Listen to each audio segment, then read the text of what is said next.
Le marché des quotas d'émissions est un marché sur lequel des organisations achètent et vendent des permis d'émission de produits polluants. Pour faire plus simple, il s'agit de droits de polluer.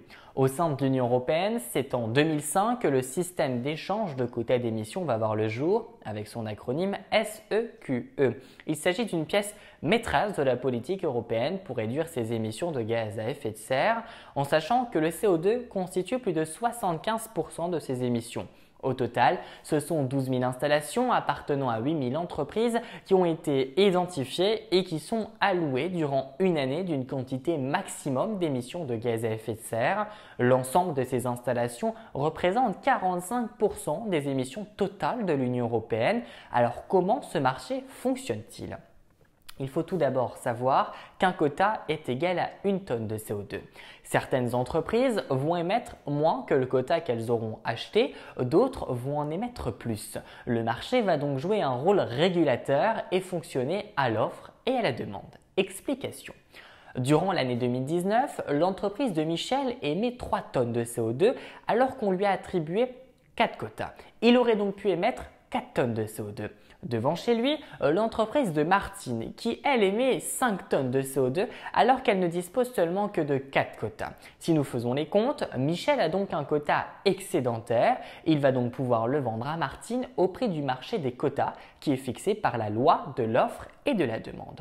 Par la suite, Martine sera donc dans les règles et aura évité d'être sanctionnée par une amende. C'est le sort des entreprises en infraction à la fin de la période. Le prix d'un quota se négocie aujourd'hui à 26 € et pourrait grimper jusqu'à 35 voire 40 € dans les prochaines années. Plus le prix de la tonne de CO2 est élevé, plus les entreprises sont incitées à utiliser des méthodes de production moins polluantes. Pour ce marché, il s'agit du protocole de Kyoto, un accord international visant à la réduction des émissions de gaz à effet de serre afin de limiter le réchauffement climatique. Objectif de ce marché, arriver à une réduction des émissions de CO2 de 21% en fin d'année 2020 et 43% en 2030. On pourrait donc espérer ces chiffres si et seulement si cet objectif du protocole de Kyoto serait respecté. Mais cependant, certains États en font à leur tête et ne sont pas signataires ou signataires partiellement de ce protocole. En effet, la Chine, les États-Unis, le Canada et à la grande surprise de tout le monde, l'Australie, qui vit actuellement des incendies catastrophiques dus au réchauffement climatique. Ces États craignent que cette contrainte altère leur développement économique. Or, les États-Unis et le Canada sont les plus grands émetteurs de gaz à effet de serre. Le protocole de Kyoto résonne comme une prise de conscience quasi collective de l'urgence d'agir en faveur de l'environnement.